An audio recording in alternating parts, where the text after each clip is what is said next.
Your mind, your heart, and your balls all gotta be in one accord. Kimbo Slice.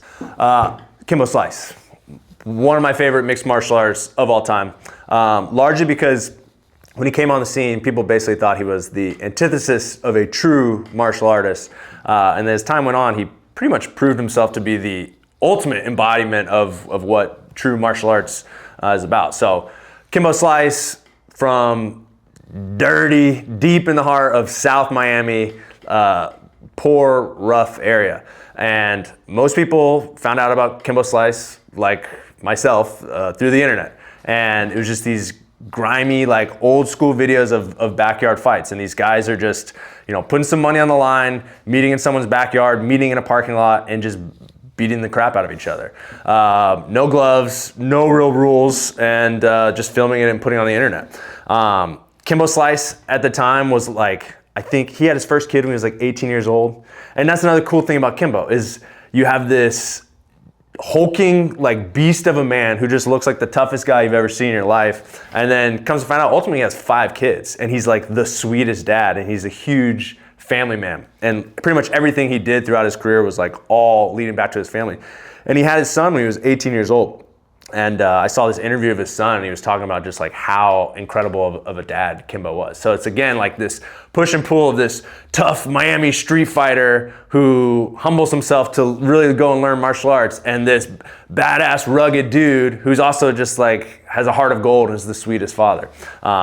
So Kimbo's beating these people up, trying to make some money to feed his kids. He's living out of his car at the time, and these videos start getting like major traction on the internet and becomes like just this internet sensation. And then the cool thing about Kimbo Slice is like anyone could have basically ridden that wave of internet fame and capitalized on that and continued to do the same thing.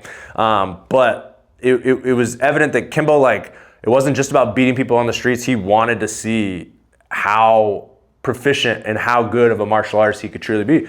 So he challenges himself and he enters into professional mixed martial arts fights. And his first actual pro MMA fight, his first fight that was in a sanctioned bout inside a cage off of the streets of Dade County was against Ray Mercer, the heavyweight boxing champion. And so 2 months before his first fight, he goes to a legend of the sport, Bas Rutten, to start learning more of the holistic game of mixed martial arts, to learn the grappling side and to start putting some of his skill sets into a way that will actually perform well inside of a sanctioned bout. So he goes to Elite MMA, to Bas Rutten, and he starts learning just like 2 months before his first bout. And he goes into his first fight ever and he actually guillotines Ray Mercer. So like the street baller, boxer, he winds up getting a submission victory because he humbled himself to start to learn the ground game. He goes in, he has a few more fights through Elite XC. He's got some good MMA fights, and this whole time Dana White is basically kind of like the Elite XC and the UFC, they're rivals, at the time. UFC is still the top dog, but there's a few other organizations that are coming up, and Dana White's just keeps talking shit about Kimbo, basically saying he's not a real fighter. He got all these opportunities because of his internet fame, and that doesn't mean anything. Any of these UFC guys will wipe the floor with him. But Kimbo actually does pretty well through, I think he wins his first 3 MMA fights. He winds up losing a fight against Seth Petrozelli, and then the Elite XC, I think it kind of folds. But up at that point, he had done well enough that he proved himself to be a proficient fighter, and he winds up getting a shot on The Ultimate Fighter. So Dana White invites Kimbo not to come into the UFC as a professional fighter, but to bring himself back down and humble himself again to just be like an up-and-coming contestant on The Ultimate Fighter.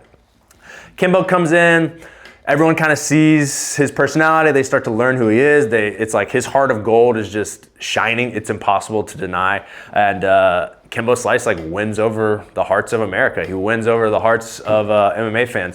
I think he loses his first bout in the Ultimate Fighter, but they keep him on throughout the show, and then they give him a shot in the UFC. And he comes in the UFC and he fights Houston Alexander, who at the time was just like the ultimate dog, like another terrifying individual, and Kimbo Slice beats him. And he went on, continued to learn, continued to expand his game and stuff. A couple more fights and everything, and ultimately he, I guess, was born with an enlarged heart and had a heart condition that ultimately he passed away from.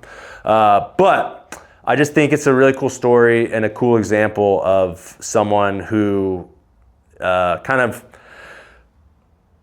at the initial impression may not embody kind of these like classic ideas of honor and discipline and what you see, through the martial arts. And to the uneducated MMA fan might embody the human cockfighting, the rugged, the down and dirty, the no discipline kind of street brawler. But man, yeah, he had that side, but the beneficial sides of it, he was tough, he was raw, but definitely a true martial artist who was willing to humble himself and always open to learn and continue to be a student of the game. So Kimbo Slice, he's a man.